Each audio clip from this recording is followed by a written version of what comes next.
이기는 자가 무엇인가에 대해서 말씀을 드렸었어요. 이기는 자가 죄를 짓는 자가 아니라 하나님의 왕되심을 인정하는 자가 진짜 이기는 자라. 그래서 이기는 자의 승리에 대해서 말씀을 드리면서 이기는 것이 무엇인가에 대해서 함께 나누는 시간들을 가졌습니다. 사실 감사하게 요즘 교회에서 하나님께서 역사하신 일들이 참 많이 일어나는 것 같습니다. 저한테는 직접 말씀을 안 하시는데요. 저한테 오셔서 하시면 참 힘이 날 텐데 저한테는 말씀을 하시지 않는데 치유받으셨다는 분들, 또 피부가 나으셨다는 분들, 기도의 응답을 받으셨다는 분들이 곳곳에서 많이 간증하고 계십니다.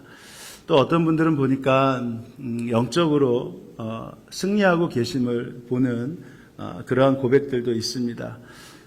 그동안에는 이것이 영적인 현상이다 깨닫지도 못했고, 또 어떤 경우에는 내 가운데 속절없이 내가 무섭고 두렵고 하는 그런 어둠의 권세들을 그냥 다 무차별로 허용을 했는데 이제는 그렇지 않고 그것을 이겨낼 수 있는 힘이 생겼다라고 하시는 분도 계십니다.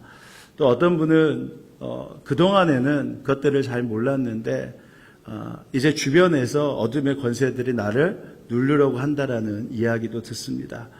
사실 따지고 보면요, 이미 이긴 것이죠. 예수의 생명과 주의 보혈이 우리 가운데 있는 순간, 우리가 주님을 왕이라고 고백하는 순간서부터 변화되는 현상들이 뭐냐면 어둠의 권세들이 더 이상 내 주인 노릇을 못한다는 것입니다. 그러면 어떻게 되죠? 그동안에 내 주변에 내 주인이 되었다가 그것이 주인 노릇 못해서 쫓겨나가면 그것이 쉽게 자기 집이라고 떠날 수가 없잖아요. 그러면 어떻게 되죠? 주변에서 당연히 맴돌면서 원래 저 집이 내 집이었는데, 원래 저 집이 내 집이었는데, 그렇게 말하는 게 당연한 겁니까? 아니면 다 없어지는 게 당연한 거예요?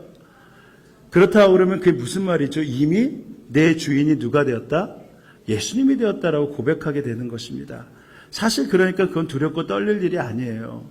사실 그것은 이미 승리하신 주님을 믿고 그 다음부터 내가 어떻게 살아야 되지를 기도하면서 나아가면서 응답받을 일입니다. 사실 많은 분들이 그래요. 오히려 영적인 눈이 뜨이고 나면 그것이 모든 어둠의 권세들이 사라지는 것이 아니라 어둠의 권세들이 우리를 더 덮으려고 하는 것을 압니다. 근데요, 그때 깨달으시는 게 그 눈이 열리지 못하면 내가 도 잘못하면 두렵고 떨리겠구나. 이 어둠의 권세가 나를 죽이겠구나 하는 두렵고 떨림이 있는데요. 영적인 눈을 뜨고 보면 이거는 신나는 일입니다. 왜냐하면 더 이상 내 안에서 주인 노릇 못하니까 이게 주변에서 맴돌고 있구나. 그러면 그때 무엇을 주목해야 되죠? 저희가 주목할 것은 어둠의 권세가 아니라 바로 주님입니다.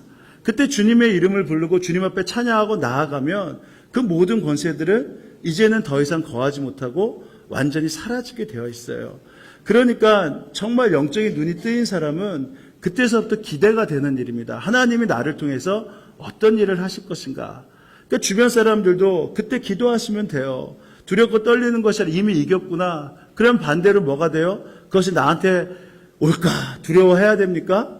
아니요. 이미 그러면 나도 승리했다라는 것입니다. 그러니까 이건 두렵고 떨어야 될 일이 아니라 기가 막히게 감사할 일이에요. 사실 이거 다 간증하고 다녀야 됩니다. 그래가지고 뭐라고 하냐면요. 그동안 내가 주인이었다거나 아니면 어둠의 권세가 내 주인이었는데 내가 예수로 인해서 주의 보혈로 인해서 주님이 내 주인 되시니까 더 이상 내 안에 역사하지 못한다. 그것을 간증하고 다니는 겁니다. 그럼 주변 사람이 그것을 보면서 두려워하는 것이 아니라 이미 이분이 이겼구나. 그러면 어떻게 해요? 나도 어떻게 해야 되지? 두려운 게 아니라 나도 주님을 더욱 주목하고 주님을 주인 삼아야겠다. 그 기도를 하시면 된단 말입니다. 그러니까 그것이 영광이에요. 오늘 제가 그것에 대해서 함께 좀 말씀을 나누려고 하는 것입니다. 오늘 제목을 제가 이렇게 했어요. 지금 찬양하고 기도하자. 지금 찬양하고 기도하자. 그러면 지금 기도를 무슨 기도를 해야 되나? 그러면 찬양을 무슨 찬양을 해야 되나? 그것을 저희들이 한 번 더 알아봐야 되죠. 그냥 기도한다라고 무턱대고 기도하는 것이 아니라 찬양한다고 내가 원하는 찬양, 내 마음에 있는 찬양을 하는 것이 아니라 이왕이면 지금 주님이 원하시는 기도, 주님이 원하시는 찬양을 한번 해보자는 것입니다. 그것이 바로 오늘 허락하신 말씀이에요. 자, 오늘 보면 5장 1절 한번 보겠습니다. 5장 1절. 자, 우리 한번 5장 1절 제가 보면 내가 봄에 보좌에 앉으신 이의 오른손에 두루마리가 있으니 안팎으로 썼던 7인으로 봉하였더라. 지금 내가 봄에 그랬어요. 여기서 내가가 누구죠? 사도 요한이죠. 사도 요한이라는 것은 이미 저번 주부터 공부하신 분은 알 거예요. 사도 요한이 봤는데 지금 보좌에 앉으신 이가 있어요. 보좌에 앉으신 이는 4장에 보면 누구죠? 하나님이세요. 하나님의 오른손에 두루마리가 있어요. 자, 보좌에 앉으시니 지금 4장서부터 계속해서 나오는 게 바로 보좌라는 단어입니다. 이건 4장서부터 22장까지 계속해서 이어지는 말씀이에요. 왜냐하면 지금 이 시대에 있는 사람들은 로마의 압제 가운데 있습니다. 근데 로마는 그 당시에 살아있는 신이었어요. 살아있는 황제였습니다. 살아있는 신의 아들이었어요. 그리고 본인이 신이었습니다. 그러니까 지금 무엇이냐면 그 보좌를 누가 차지하고 있냐면 이 땅에서는 로마의 황제가 차지하고 있어요. 그리고 로마의 황제가 바로 자기의 보좌를 인정하지 않는다고 지금 믿는 그리스도인들을 박해하고 있는 상황입니다. 근데 지금 보니까 그 보좌가 원래는 누구의 자리냐면 하나님의 자리라는 것을 알게 된 것입니다. 보좌의 특징이 뭔지 아세요? 보좌의 특징은요, 바로 통치와 심판과 영광이라는 뜻입니다. 그러니까 지금 이스라엘 백성들이, 유대 백성들이, 예수를 믿는 사람들이 그동안에는 그 보좌가 누구냐면 자기들이 믿는 그 하나님이 아니라 로마인들의 황제인 줄 알았어요. 근데 왜냐하면 로마의 황제가 바로 자기들을 통치할 수 있고 자기들을 심판할 수 있고 모든 영광을 로마의 황제가 받고 있단 말입니다.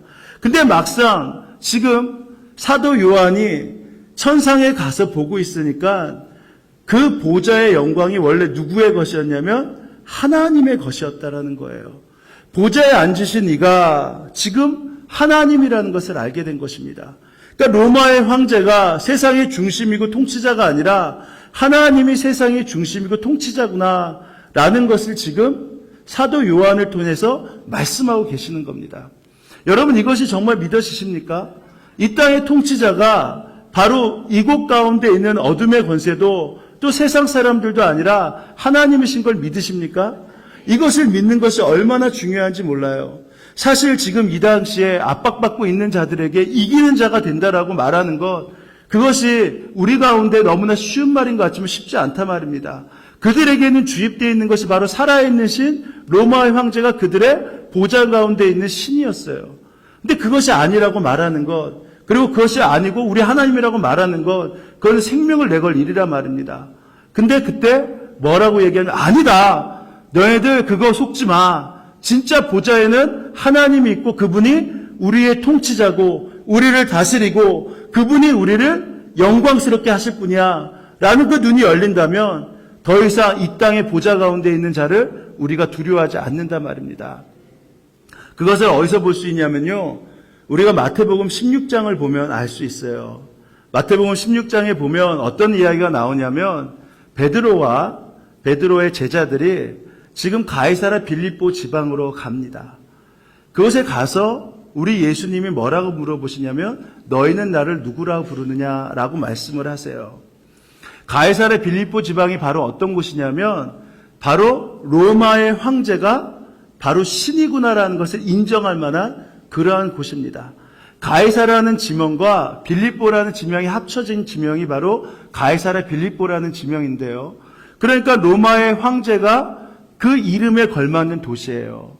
그러니까 그곳에서는 가장 높은 곳에 뭐가 있냐면 로마 황제의 신전이 있습니다.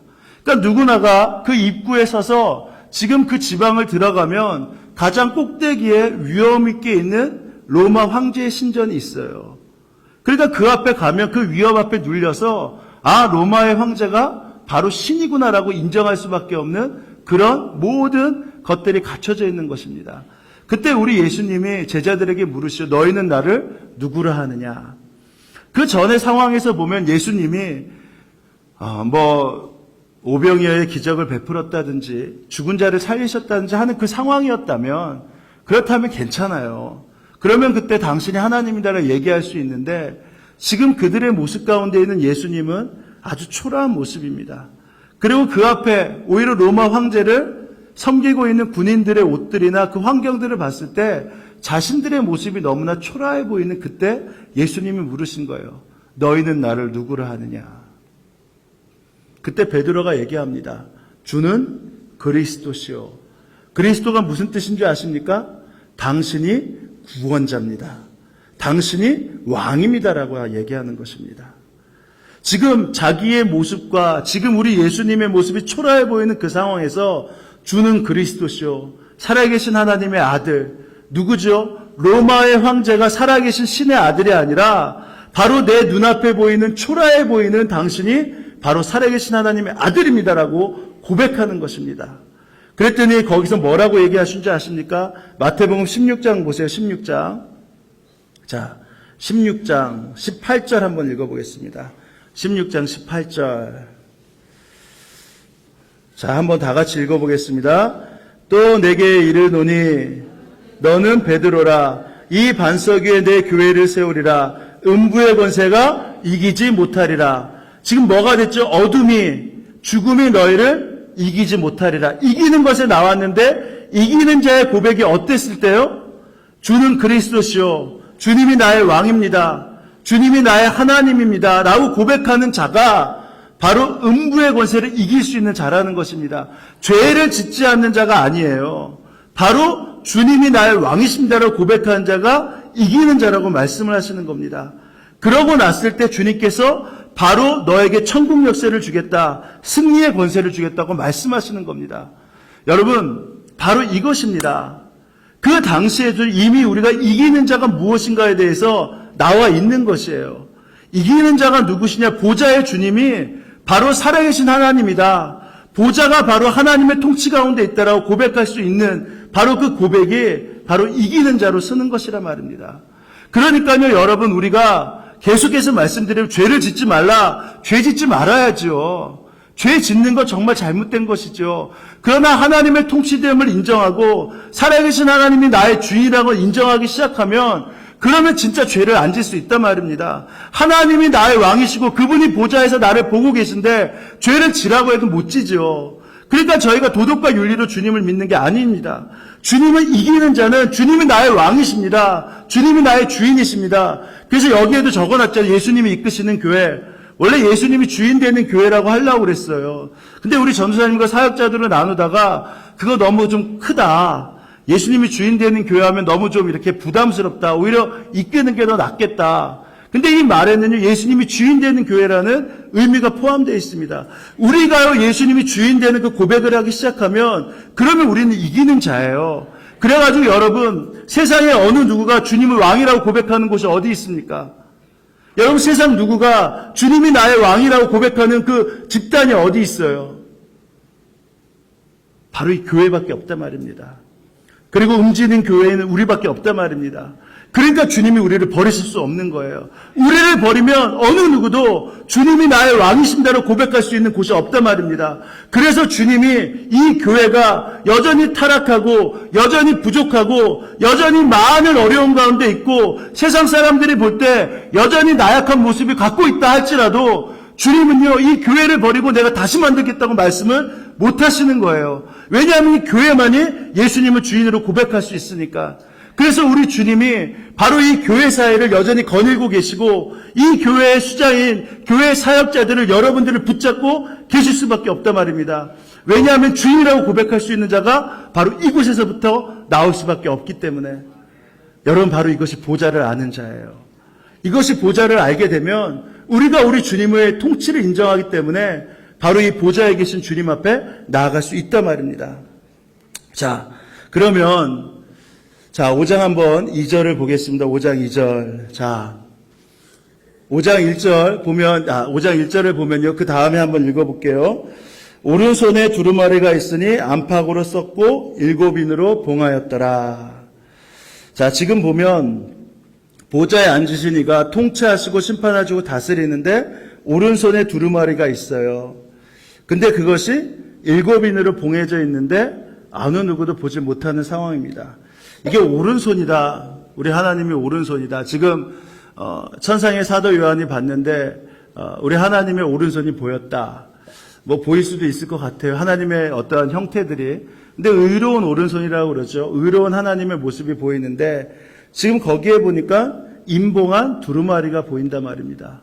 그럼 이 두루마리가 무엇인지 우리가 좀 알아야죠. 이 두루마리가 무엇인지. 자, 두루마리가 무엇인지를 볼 수 있는 게요. 에스겔을 보면 알 수 있어요. 에스겔 2장 9절에서 10절입니다. 한번 에스겔 2장 9절에서 10절 한번 읽어보겠습니다. 에스겔이 바로 구약에서 하나님 나라를 본 자가 바로 1장서부터 그 모습들이 나와 있죠. 에스겔 2장 9절서부터 10절 한번 읽어보겠습니다. 함께 읽습니다. 시작.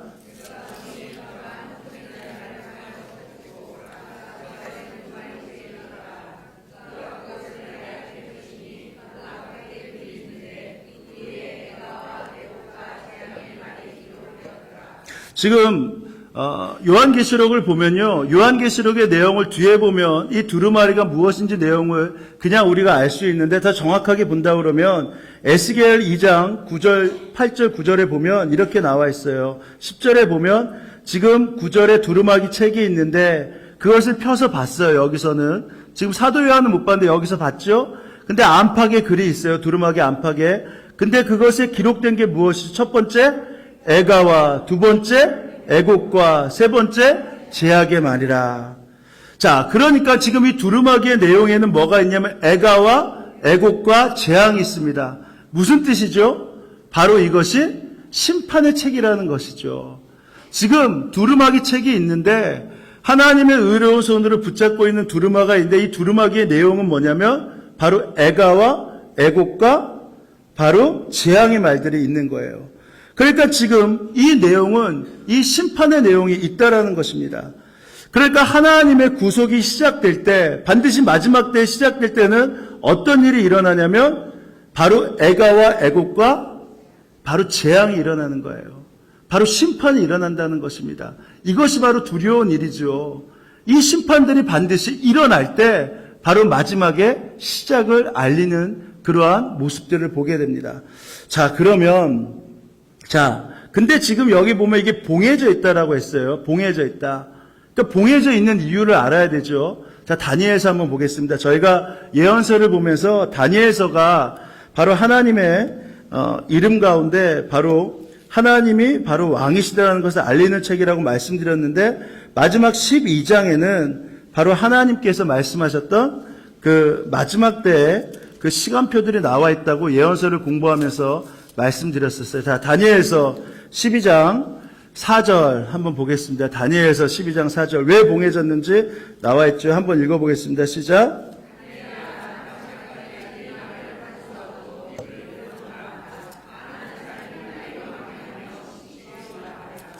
자, 지금 다니엘서 12장 4절에 보면 다니엘아 마지막까지 이 말을 간수하고 이 길을 봉함이라. 지금 이게 여기 보면 두루마기가 봉해져 있는데 왜 봉해 있는 이유가 많은 사람들이 빨리 왕래하며 지식이 더했다라고 나와 있어요. 많은 사람들이 빨리 왕래하고 지식이 더했기 때문에 이것이 봉해졌다라고 합니다. 이게 무슨 뜻일까요? 많은 사람들이 빨리 왕래를 해요. 지식이 더해지는데 왜 이게 봉해졌다라고 하죠? 사실 지금 요즘 시대에 바로 이런 말씀이 나와 있죠. 여러분 바쁘다 바빠라고 얘기하시죠. 바쁘다 바빠라고 얘기하시죠. 그리고 여러분 하나님에 대해서 아는 지식뿐만 아니라 사실 이 세상의 지식들이 불과 10년 전, 20년 전만, 100년 전만 해도 이 세상에 아는 지식들이 참 많아졌습니다. 그죠? 만약에 지금 100년 전의 사람과 여러분을 비교하면 이 시대에 초등학교를 못 나오신 분이라도 100년 전의 사람보다 더 지식이 많을 거예요. 왜냐하면 발견된 것이 너무 많으니까. 그리고 여러분 지금 보시면 아시다시피 혹시 그 아마존에 뭐죠? 요즘에 이렇게 나오는 거 정글 이렇게 나오고 아마존 체험 나오고 그런 거면 그 사람들 굉장히 여유가 있어요. 그죠? 하나도 안 바빠요. 근데 여러분 바쁘시죠? 참 바쁘시죠? 지금 그러니까 점점 지식이 더할수록 바빠진단 말입니다. 자, 그래서 여러분 생각해 보세요. 제가 저번에도 말씀드렸듯이 어떤 그 분은 내가 지금 스시가 먹고 싶을 때 어디를 가서 스시를 먹고 오셨다고 그랬죠? 일본 가서 먹고 왔어요. 아침에 일본 가서 스시 먹고 그러고 나서 다 일을 봐도 전혀 상관없는 시대예요. 한번 그런 얘기 있었죠. 콘코드가 없어졌는데 콘코드랑 미국과 유럽이 8시간이면 왔다 갔다 한다라고 그랬어요. 좀 있으면 초음속기가 생기면 미국과 지금 LA와 한국에는요 4시간 반이면 왔다 갔다 할 수 있는 그러한 이미 개발이 되었다고 합니다. 자, 그러면 뭐죠? 아침에 비행기 타고 가서 거기 가서 LA 갈비 먹고 다시 이곳에 와서 저녁 먹어도 충분한 시간이죠. 지금 세상이 이렇게 바뀌고 있어요. 자, 그러면 지식이 늘어나고 이렇게 모든 사람들의 왕래가 이렇게 커지면 그러면 여러분 하나님을 아는 것은 더 늘어났나요? 아니요. 너무나 바빠가지고요. 이제 기도할 시간들이 없어졌어요. 60년대, 70년대 보십시오. 기도하지 말래도요. 그 오히려 그들이 바쁜 가운데서도 미어 터지게 기도를 하고 나아갔어요. 말씀을 보지 말래도 말씀을 보는 것이 그들의 영광이었단 말입니다. 근데 지금 어떻게 됐죠? 지금은 말씀을 바쁘다고 안 봐요. 지금은 기도를 바빠서 못합니다. 시간이 모자라서 기도할 시간이 없다라는 거예요. 바로 어떻게 됐죠? 그러니까 그 사람들의 그 하나님의 말씀을 들을 수 있는 모든 기회들이 다 차단된 것입니다. 그래서 이 말씀이 봉해져 있다라는 것이에요. 그러니까 어떻게 됩니까? 이 말씀을 깨닫지 못하는 자는 그러면 심판을 받게 되는 것이죠. 이 봉한 말씀을 깨닫지 못한 자는 죽임을 당하게 되는 것이죠. 그래서 제가 요한계시록을 말씀드리면서 1장 한번 보세요. 1장에서 제가 말씀드린 것이 있지 않습니까? 자, 1장 3절 한번 요한계시록 읽어보겠습니다. 요한계시록 1장 3절. 자, 한번 읽어볼게요. 시작.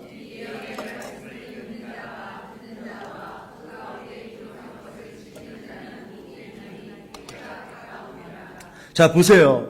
그래서 요한계시록 그리고 이 말씀을 읽는 것이요 쉬울 것 같지만 이것이 왜 복되다고 하냐면 이 복된 일들을 많은 사람들이 바쁘고 자기의 생활들이 너무나 왕래하는 지식이 더해져서 이것을 알 필요가 없다라는 거예요. 여러분 지금 이 시간에 지금 한 100여 명이 나와 있는 것 같은데요. 이 시간에 여러분이 예배를 드리는 이 시간을 보면요. 여러분 지금 신촌 나가보세요. 여러분들이 요한계시록 공부한다고 보면 아마 두 가지 얘기를 할 겁니다. 굉장한 종말론자구나. 아니면 굉장한 광신자구나라고 얘기할 겁니다. 왜 그렇죠? 이해가 되지 않으니까. 그 사람들은 바쁘다고 하는데요. 놀고 먹는 데는 시간이 괜찮아요. 근데 이 시간에 와서 이것을 읽고 듣고 이것을 지키려고 하는 것은 아주 미련하고 멍청해 보인단 말입니다. 그래서 요한계시록을 말씀을 드리면서 이 예언의 말씀을 읽는 자와 듣는 자와 그 가운데 기록한 것을 지키는 자는 복이 있다. 왜 복이 있죠? 그 임봉한 내용을 알 수 있는 눈이 열리니까. 이것이 심판이라는 것을 알 수 있는 눈이 열리니까. 그래서 여기 뭐라고 나왔죠? 때가 가까움이라. 이것을 우리가 읽기 시작해서 이 마음에 사모함이 있는 일들이 생기기 시작하면요. 그러면 이것이 때가 가까운 것이에요. 여러분 다른 것이 아니라 바로 사람들이 너무나 바빠지고 사람들의 왕래가 너무너무나 잦아져서 더 이상 시간이 없고 더 이상 어떤 것도 할 시간이 없다라고 말하는 그 순간이 바로 마지막 때란 말입니다. 마지막 때가 어떤 현상과 상황들이 아니에요. 마지막 때는 바로 이 눈이 열리는 것입니다. 그래서 지금이 마지막 때라고 하는 거예요. 왜냐하면 너무 바쁘니까. 여러분 말씀을 읽는 것이 시간적인 여유가 있으세요? 아침에 기도할 시간적 여유가 있으세요? 그러면 여러분 다시 한번 돌이키셔야 됩니다. 왜냐하면 분명히 말씀이 봉하여졌다고 나와 있어요. 그 사람들에게는. 그래서 여러분 억지로라도 말씀을 보자라는 것입니다. 큐티를 하자라는 것이에요.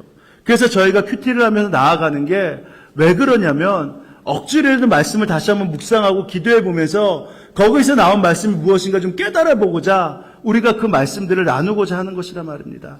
여러분 그렇지 않으면 소망이 없어요.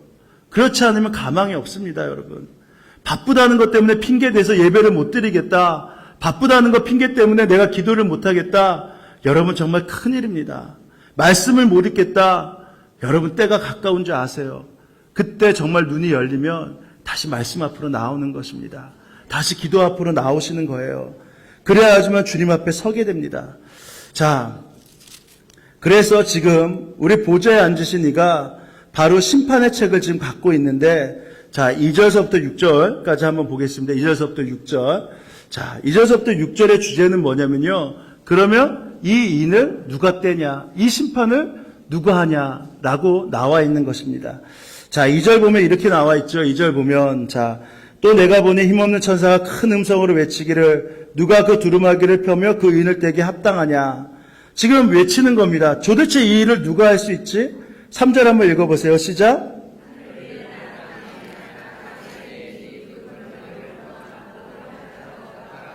지금 보니까 지금 사도 요한이 살펴보니까 지금 그것을 뗄 사람이 하나도 없어요. 뗄 인물이. 자, 5절 한번 있습니다. 시작. 자, 울지 말아라. 울지 말아라. 울지 말아라. 자, 계속 있습니다. 시작.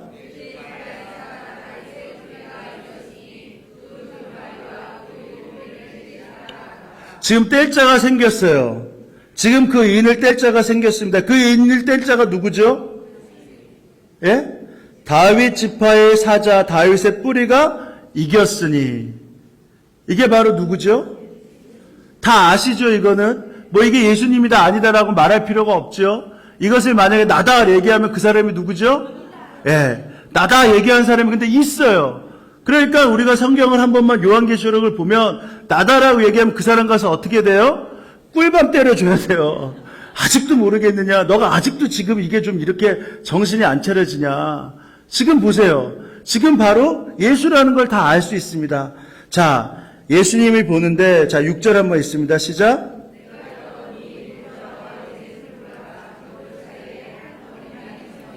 자, 지금 예수님이 있는데 예수님을 지금 보게 됐는데 예수님이 보좌와 내 생물과 장로들 사이에 있어요. 그러니까 지금 하나님 우편에 계시다라는 겁니다. 그죠? 하나님 우편에 계시는데 자, 그가 어떻게 하고요? 일찍이 죽임을 당한 것 같더라. 그러면 죽었다는 말이에요? 안 죽었다는 말이에요? 죽임을 당한 것 같더라. 그러니까 죽은 줄 알았는데 살았다죠. 맞습니까? 죽었어요? 안 죽었어요? 안 죽었죠. 그러니까 마지막에 계시는 누구냐면 바로 예수님이란 말입니다. 죽은 줄 알았는데 살아났다는 거예요. 자, 지금 보세요. 요한계시록 1장 18절 한번 읽어보겠습니다. 시작.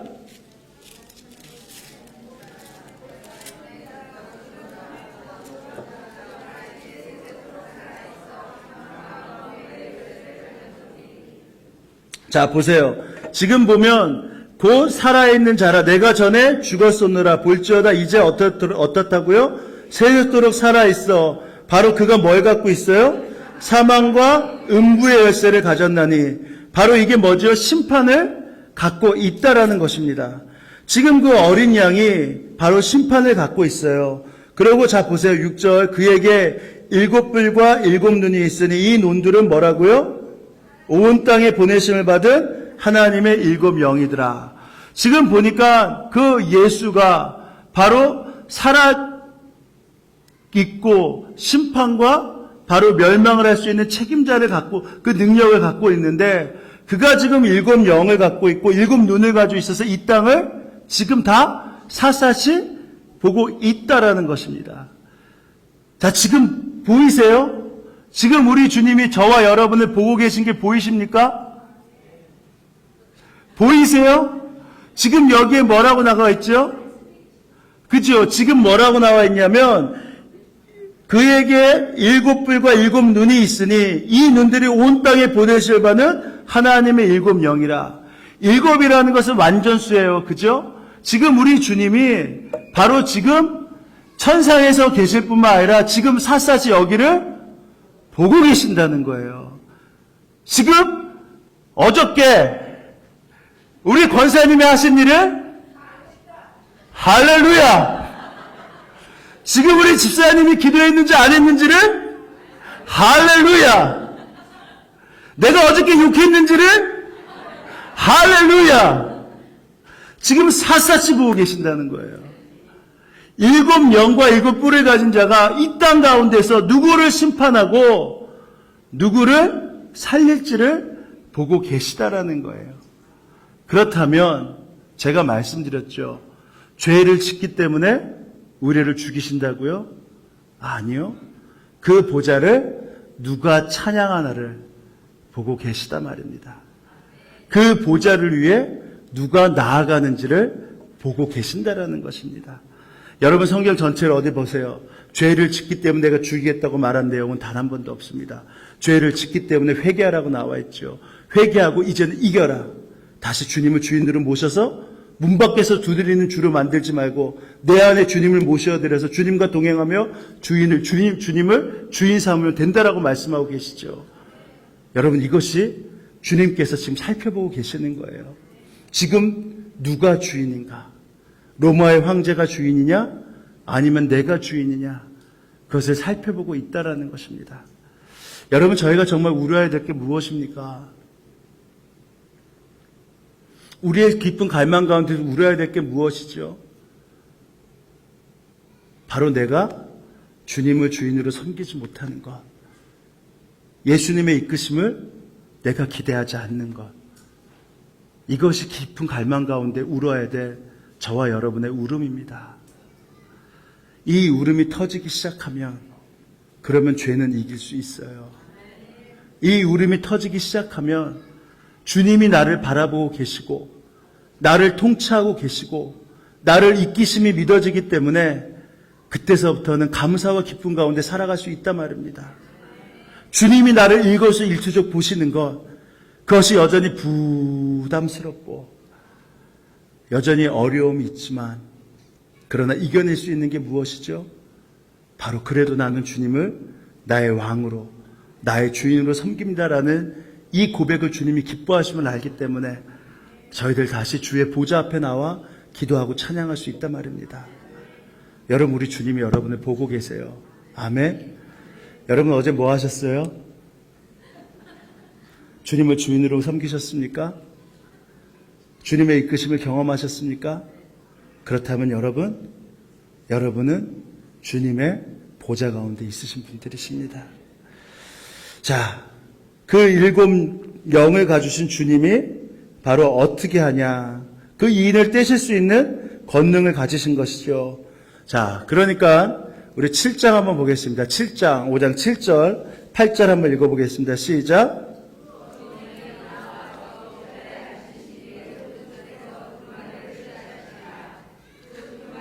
취하심에 네 생물과 24 장로들이 그 어린 양 앞에 엎드려 각각 검은 고와 향이 가득한 금대접을 가졌으니 이 향은 성도의 기도들이다. 자 보세요.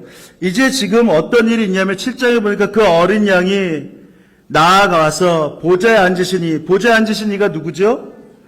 하나님이죠. 어린 양은 누구죠? 예수님이에요. 예수님이 지금 오른손에 두루마기를 취하신다. 지금 우리 하나님이 갖고 계신 그 두루마기를 이제 누가 가져요? 예수님이 가지신다라는 것입니다. 여러분 이게요 엄청나게 축복의 말씀입니다. 자 보세요. 이 취하다는 말이 무슨 말인가 라고 했을 때 헬라어로요 람바노라는 뜻이에요. 영어로 말하면 receive라는 뜻입니다.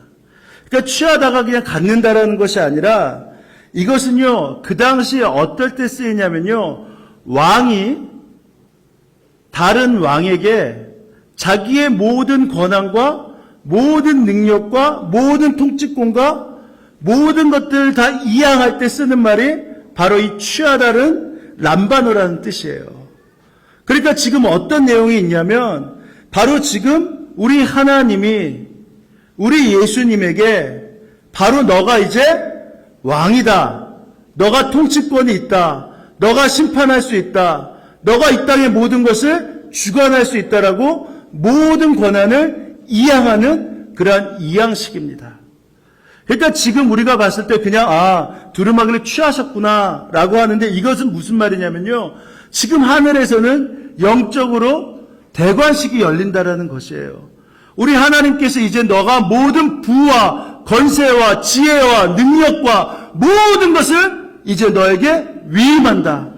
이제 너가 나고 내가 너다라고 말씀하시는 그 위엄의 권세가 있는 대관식의 시간이 바로 이 시간입니다. 할렐루야. 여러분 그 하나님이 바로 이 예수님께 이 모든 것을 다 주시는 것이에요. 그러니까 여러분 이것이 무엇이죠? 우리 예수님을 주인으로 섬기는 자, 예수님을 주인 앞에 주인으로 나아가는 자에게는 바로 그분이 나를 다스릴 수 있고 나를 구원하실 수 있고 나를 멸망시키실 수 있고 나를 새롭게 하실 수도 있는 그 능력이 있으신 분이라고 믿어지는 것입니다. 여러분 생각해 보세요. 지금 이 당시에는 로마의 황제의 압제 가운데 있습니다. 로마를 나의 황제라고 나의 신이라고 고백하지 않으면 다 죽는 상황이에요. 근데 이들에게는 어떤 눈이 열리죠? 아니다. 이 세상 가운데 굴복하지 않고 오히려 하나님을 나의 왕으로, 예수님을 나의 왕으로 여기면 바로 그분이 나를 통치하시고 그분이 나를 음부의 권세에서 나를 살리실 수도 있고 사망 가운데서 나를 이끄실 수도 있는 그런 분이다. 그때서부터 생명이 누구한테 있어요? 우리 하나님께, 예수님께 있는 것입니다. 로마 황제가 생명을 갖고 있는 것이 아니에요. 로마 황제가 나를 죽일 수 있는 것이 아닙니다. 누가 나를 죽이고 나를 살릴 수 있어요? 우리 예수님이 그 일을 할 수 있단 말입니다. 여러분, 우리도 마찬가지예요. 여러분, 우리가 망하고 우리의 생명 가운데 있을 때 우리가 윤수경 성도를 위해서 기도했지만 우리가 왜 믿음으로 취하죠? 그 생명의 권한은 바로 우리 예수님께 있기 때문이에요. 생명 주께 있네. 여러분 이 찬양 그대로 많이 하지 않습니까? 능력 주께 있네. 여러분 이거 진짜 믿으셔야 돼요. 이것이 믿어질 때 우리가 죽음 앞에서도 초연할 수 있고 망한 것 가운데서 초연할 수 있습니다. 왜냐하면 이유 없이 왜 심판을 당하나, 이유 없이 왜 시험을 당하나, 이유 없이 왜 어려움이 오나. 그때 이 세상의 황제가 로마의 황제라고 믿고 있으면 그러면 그것은 억울해서 죽을 일이죠. 그러나 이 생명의 주권이 주 앞에 있고 그분이 나를 살릴 수도 있고 죽일 수도 있는 그러한 분이라고 믿어진다면 그러면 저희는 그분 앞에 모든 것을 순종하고 나아갈 수 있단 말입니다. 그러면 그분이 나를 살리실 수 있고 그 모든 죽음 앞에서 나를 일으킬 수 있다라고 믿을 수 있단 말입니다. 이것이 바로 영적인 눈이 열린 사람이에요. 그래서 이 대관식에 놀라운 축복들이 우리 가운데 있게 되는 것입니다. 여러분, 하나님의 권세가 바로 예수님에게 이양이 되었어요. 자, 근데 한번 보세요. 그 이양이 되었는데, 자, 보시면요. 그 이양이 됐을 때의 상황을 한번 보세요. 자, 8절에 보면 그 두루마기를 취하심에 지금 대관식이 열려서 우리 하나님의 권세가 우리 예수님에게 옮겨졌어요. 자, 근데 그랬을 때 바로 어떤 일이 일어나죠? 네 생물과 24장로들이 그 어린 양 앞에 엎드려, 지금 그들이 그동안엔 누구한테 엎드렸죠? 하나님 앞에 엎드려 있단 말입니다. 4장에 보면 하나님 앞에 24장로들이 그리고 네 생물들이 거룩하다 만군의 여호와여. 11절에 보면 4장 11절에 우리 주 하나님이여 영광과 존귀와 권능을 받으신 것이 합당하오니 주께서 만물을 지으신지라. 만물이 주의 뜻대로 있었고 또 지으심을 받았느니라. 그렇게 지금 우리 하나님께 경배했던 자들이 바로 어떻게 해요? 지금 예수님 앞에 무릎을 꿇습니다. 그리고 9절에 보면 새 노래를 부르기 시작해요. 새 노래를. 근데 바로 그 상황에서 어떤 일이 일어나냐면 한번 보세요. 8절에 보면 그 어린 양 앞에 엎드려 각각 검은고와 향이 가득한 금대접을 가졌으니 이 향은 성도의 기도들이라. 지금 대관식이 열리고 있는데 대관식의 축제에 아름다운 향이 열리고 있는데 그때 아름다운 향의 하이라이트가 무엇이냐면 바로 뭐죠? 성도의 기도입니다. 아멘. 지금 여기서 기도하는 것, 지금 여기서 찬양하는 것이 여러분 하늘의 예배와 연결된 것을 믿으십니까? 저희들은 잘 믿지 못해요, 실은. 성가대가 찬양을 할 때 제가 너무 감격스러워서 박수를 칠 때가 몇 번 있었습니다. 그때 왜 그랬죠? 바로 이 아름다운 소리가 향기가 되어서 주님의 예배 가운데 향기로운 그 향이 된 것이 보여지니까 아, 하늘의 예배가 바로 이 땅 가운데서 지금 이루어지고 있구나라는 것이 보여지니까 근데 아멘 하고 끝낼 수가 있나요? 그 영광을 받으신 하나님 앞에 찬송을 돌리고 박수를 올려드리는 거 이거 어찌 보면 당연하단 말입니다. 지금 여기 보면 성도의 기도가 바로 하나님 나라의 대관식을 지금 아름답게 하고 향기롭게 하는 그 놀라운 축복이 있다는 것을 알게 돼요. 여러분 그것뿐입니까? 한번 8장 보세요. 8장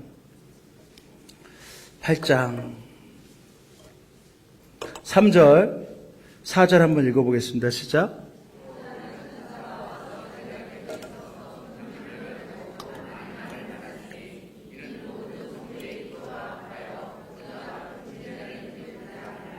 지금 심판의 상황에서도요, 뭐가 반드시 필요하냐면, 지금 금양도를 가지고 이 심판이, 이제는 심판이다, 이제는 심판이다 하는데, 그때 반드시 필요한 게, 이는 모든 성도의 기도와 합하여 보좌 금재단에 드리고자 함이라. 4절이요. 한번 읽어보겠습니다. 시작.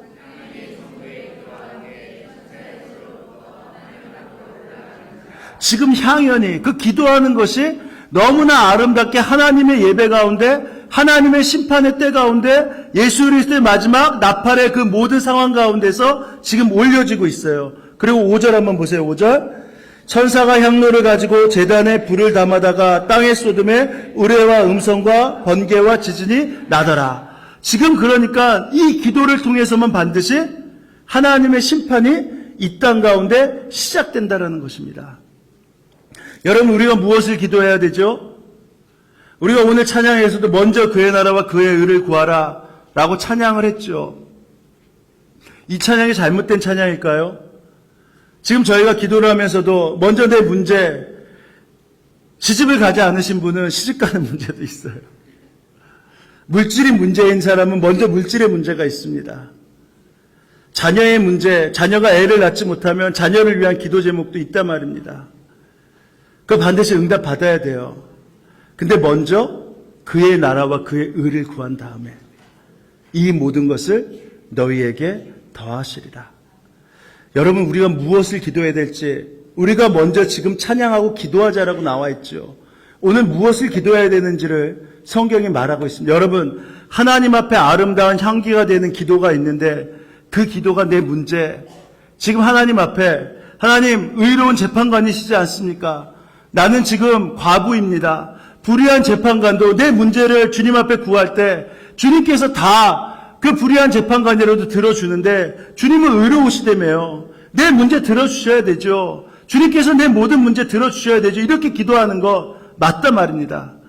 그러나 먼저 주님께서 말씀할 그 기도를 하기 전에 에레미야 33장 3절에서 뭐라고 나왔죠? 너는 내게 부르짖으라고 했어요. 내가 내게 응답하겠고, 응답하신다고 나와 있어요. 내가 알지 못하는 크고 은밀한 비밀을 내게 보이리라. 은밀한 비밀이요. 애기 낳고 은밀한 비밀이 내 문제 해결되는 것이겠습니까? 은밀한 비밀이 먼저 내게 필요한 것들 채워주는 게 먼저 은밀한 비밀이겠습니까? 그게 뭐예요? 바로 오늘 은밀한 비밀이 무엇이냐면 먼저 그의 나라와 그의 의를 구하는 것. 바로 그것이 은밀한 비밀이란 말입니다. 세상에 많은 사람들이 다 이렇게 기도를 할 수 있는 게 아니에요. 세상에 많은 사람들이 이 눈이 다 열려 있는 게 아니란 말입니다. 사실 성경을 읽을 때 그래서 요한계시록 22장 20절 말씀처럼 주님 속히 오시옵소서, 아멘, 주 예수여 오시옵소서라고 기도하는 것. 주님, 이 땅이 얼마나 지금 어려운 가운데 있습니까? 여러분 지금 아십니까? 지금부터 30초 만에 전 세계를 보면 한 명씩 지금 순교당하고 있는 상황인 거. 여러분 지금 아십니까? 북한에서도 지금도 수많은 자들이 예수 믿는다는 이유만으로 가죽이 껍질째 벗겨서 죽어가고 있다라는 사실을. 여러분 지금 아십니까? 티벳에서 예수 믿는 사실만으로 칼에 찔려 죽고 있다는 사실만으로. 여러분 그거 아십니까? 터키에서 예수 믿는 사실만으로 수많은 자들이 칼로 난자를 당했는데 참아 볼 수 없는 그 순교의 피가 지금도 있다라는 사실을. 여러분 아십니까? 지금도 그 예수님 때문에 억압받고 핍박받고 수많은 모욕과 핍박뿐만 아니라 재산을 다 몰수당하고 감옥에 들어가고 하는 그 일들이 있다라는 사실을 아십니까? 그러면 우리가 무엇을 기도해야 되죠? 주님, 언제 오시렵니까? 지금 그들이 예수 믿는 데 때문에, 주님을 주인으로 섬긴 문제 때문에 이렇게 핍박과 어려움을 당하고 순교를 당하고 있는데 주님 언제 오시렵니까? 이 기도를 하는 것, 여러분 당연한 거 아니겠습니까? 여러분 오늘 저희가 이곳에서 나라를 위해서 기도했어요. 지금 이 시간에 나라를 위해서 기도하는 분이 몇 분이나 있을까요? 우리가 이 시간에 선교사님들을 위해 기도했습니다. 누가 이 시간에 기도한 사람들이 있겠습니까?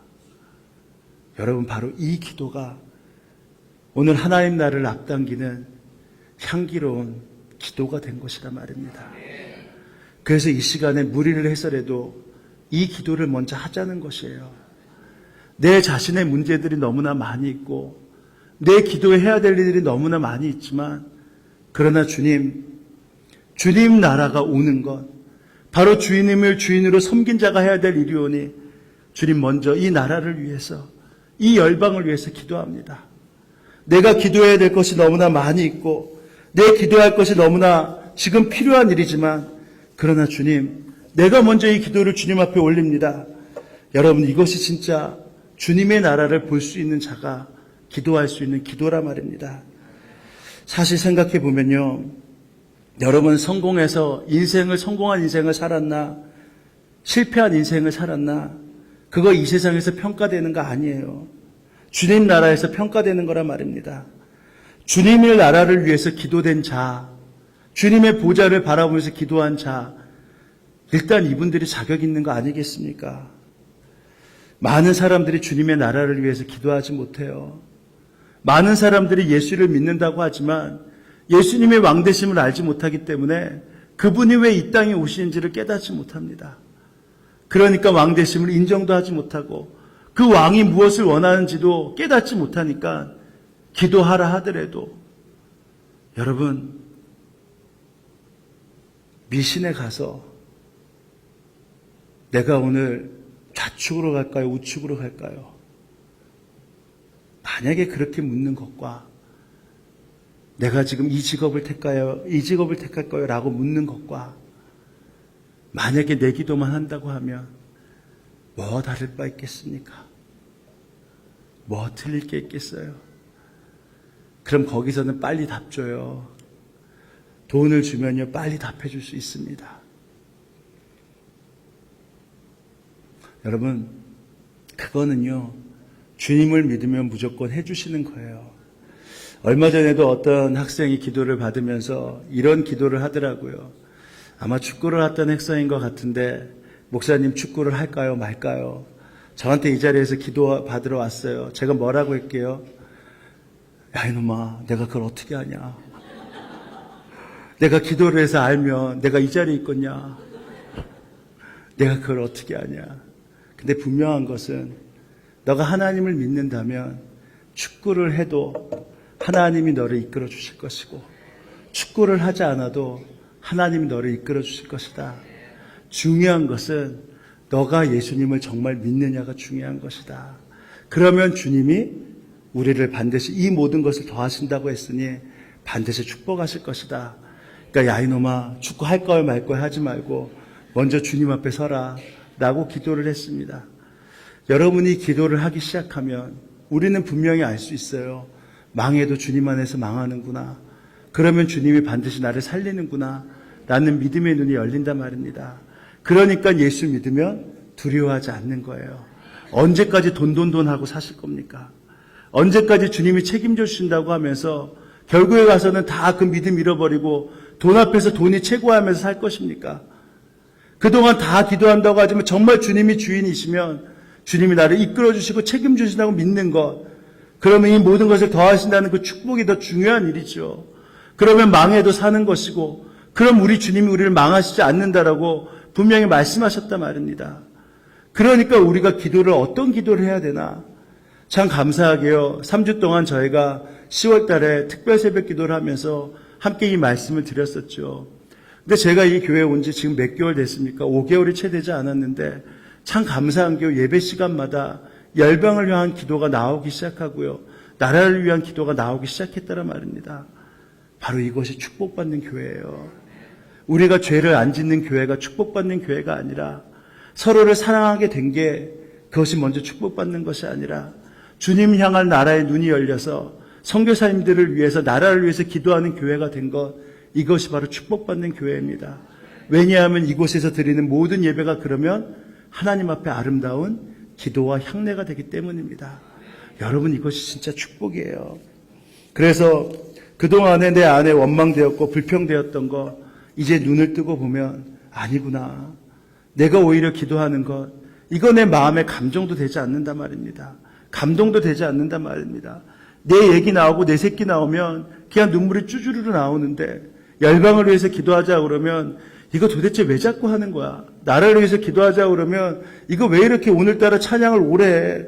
오늘은 목사님이 갑자기 감동을 받았나? 왜 이렇게 찬양을 오래 하는 거야? 끝날 때쯤 됐는데 그게 아니라요. 아, 이 기도가 바로 나를 살리는 기도구나. 이렇게 기도하면 나아가셔야 된단 말입니다. 그러면 하나님께서 바로 여기 보세요. 바로 대관식을 부르는 그 놀라운 축복이 열려요. 자, 그러면 어떻게 됩니까? 자, 9절입니다. 그들이 누구죠? 바로 내 생물과 24 장로들이죠. 그들이 지금 어떤 노래를 불러요? 새 노래를 부른다고 합니다. 그러니까 지금 이전에 있었던 노래가 아니라 새로운 노래를 부르는 거예요. 이전에 경험했던 노래가 아니라 새롭게 시작되는 노래를 부르는 거란 말입니다. 여러분, 창조의 반대가 뭔지 아세요? 새 창조예요. 그러면 노래에 새로운 것이 뭔지 아십니까? 노래의 반대가 새 노래예요. 그러니까 무엇이냐면 그 전에 있지 않았던 노래들이 지금 울려 퍼지기 시작하는 거예요. 그 노래가 뭐죠? 자, 9절 한번 읽어보겠습니다. 시작.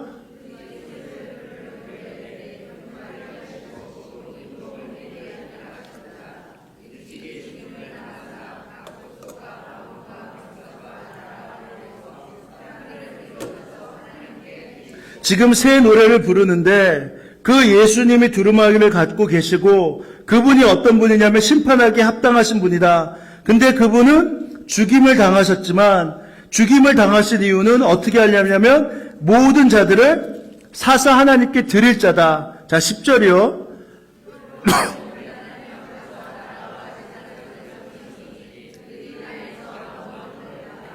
자, 지금 그들로 우리 하나님 앞에서 나라와 제사장을 삼으셨으니 그들이 땅에서 왕노릇 하리로다 하더라. 지금 무엇이냐면요. 지금 하나님을 온전히 인정하고 예수 그리스도를 주권자로 인정한 자들이 바로 하나님과 예수님과 더불어 어떤 일을 한다고요?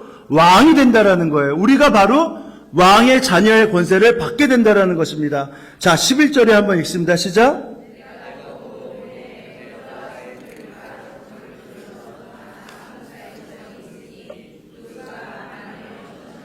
자, 근데 그렇게 찬양하는 자가 봤더니 지금 그 천상에 있는 모두가 지금 우리 예수님을 그렇게 찬양하고 있는 거예요. 그러면서 큰 음성으로 이르되 한번 12절 크게 읽습니다. 죽음 당하지 시작. 능력과 부와 지혜와 힘과 존귀와 영광과 찬송을 받으시기에 합당하다 하더라. 아멘. 지금 그 예수님을 온 천상 만군이 찬양을 하는데 그분은 바로 능력이 있고 부가 있고 지혜가 있고 힘이 있고 존귀와 영광과 찬송을 받으시기에 합당하신 분입니다. 이렇게 찬양하는 겁니다. 또 들으니 자, 한번 읽습니다. 시작. 하늘에서와 땅에와 땅 아래와 바다 위에와 또 그 가운데 있는 모든 피조물들이 이르되 지금 보세요. 또 보니까 천상뿐만 아니라 이 땅 가운데 있는 모든 피조물이 이렇게 찬양하는 겁니다. 자, 한번 찬양합니다. 시작. 보좌 앉으신 이와 어린 양에게 찬송과 존귀와 영광과 권능을 세세토록 돌릴지어다 하니 내 생물이 이르되 아멘하고 장로들은 엎드려 경배하더라. 아멘. 여러분, 바로 이것이에요. 우리가 주님을 바로 나의 왕으로 모셔드리고 그분이 나의 심판주로 모셔 찬양하는 것, 바로 이것은 우리에게 특별한 일이 아니라 우리에게 너무나 당연한 일이라 말입니다. 그 보좌의 주를 찬양하는 것, 이것은 우리에게 있어서 그의 부와 능력과 지혜와 힘과 존귀와 영광을 받을 수 있는 놀라운 축복의 시간이 된단 말입니다. 여러분, 그거 아세요? 종말론으로 이 땅 가운데 수많은 목회자들이 넘어지기 시작했고 이단이 득세하기 시작했을 때 그 종말론으로 인해서 요한계시록이 다 닫혀버렸습니다. 요한계시록을 이렇게 풀고 나아가기 시작하면요, 이 쉬운 요한계시록을 잘못 푼다고 해서 이단 소리를 들어요. 아마 만약에 제가 지금 저 앞에 하나님의 완전한 사랑 열리는 요한계시록을 이 앞에 우리가 붙여놨는데요, 만약에 불과 5년 전만 하더라도 이거 붙여놓으면 여기 이단 목사가 왔나 보다 그 소문 들릴 거 뻔합니다. 왜냐하면 요한계시록은 그렇게 닫혀 있어요. 근데 그거 아십니까? 요한계시록을 다 닫고 주의 보좌를 다 이렇게 덮어버렸을 때 찬양 사역자들이 일어난 것.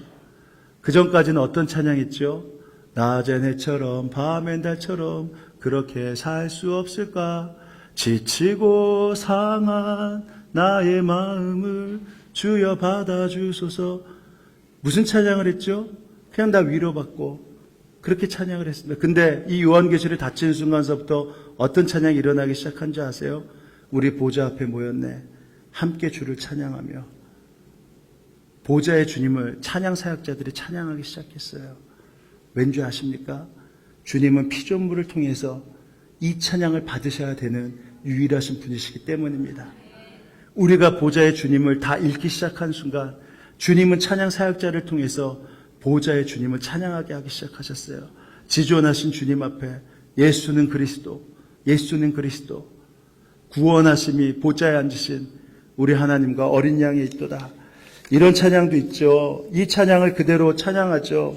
죽임당하신 어린 양, 모든 족속과 방언과 백성과 나라 가운데 우리를 피로 사셔서 하나님께 드리셨네. 죽임당하신 어린 양, 능력과 부와 지혜, 힘과 존귀와 영광 찬양 받으시기에 합당하신 어린 양. 이 찬양들을요, 찬양 사역자들이 하기 시작했어요. 그리고 지금 어떻게 됐죠? 이 요한계시록이 수많은 교회들을 통해서 열리기 시작하면서 이 찬양이 그대로 열리기 시작한단 말입니다. 지금 이 시대의 기도가 어떻게 되었죠? 우리만 열방을 위해서 기도하는 것이 아니라 24시간 주님을 위해서 기도하는 수많은 기도의 영사들이 세계 곳곳에서 일어나고 있단 말입니다. 이스라엘에서, 미국에서, 열방 가운데서 24시간 주님 속교오시옵소서라고 기도하는 기도의 동역자들이, 기도의 눈물들이 세워지고 있단 말입니다. 여러분, 그러니까 마지막 때예요? 아니에요. 그래서 마지막 때인 것입니다. 기도가 일어나는 것을 보고 주의 보좌를 찬양하는 것을 보기 시작하면 이때가 마지막인 줄 아시는 거예요. 여러분, 우리가 마지막 가운데 서 있습니다. 이제는요, 그 심판의 권세가 주님 앞에 있기 때문에 우리는 주님을 나의 왕으로 모셔야 되는 것, 이것은요 옵션이 아니에요. 이거는 반드시 해야 될 일입니다.